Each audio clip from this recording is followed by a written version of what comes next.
قبل الهجرة بيوم واحد، كان الصحابة الذين أذن لهم النبي صلى الله عليه وسلم بالهجرة يستعدون للسفر خفية. كان أكثرهم ينتظرون الفرصة المناسبة للخروج من مكة دون أن يشعر بهم المشركون.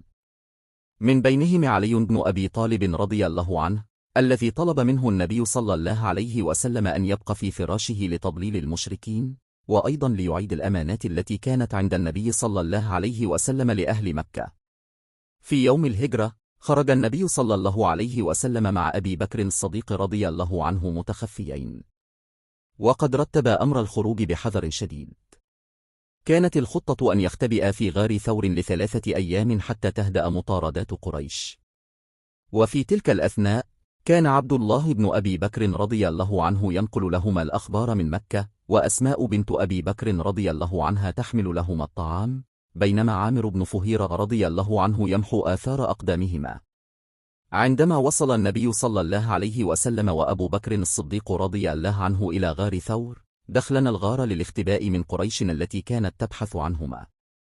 وفي داخل الغار، شعر أبو بكر بالخوف ليس على نفسه، ولكن خوفا على النبي صلى الله عليه وسلم.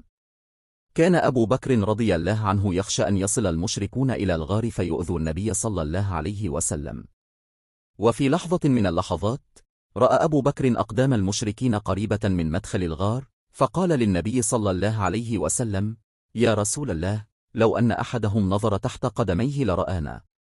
فرد عليه النبي صلى الله عليه وسلم مطمئنا: يا أبا بكر، ما ظنك باثنين له ثالثهما؟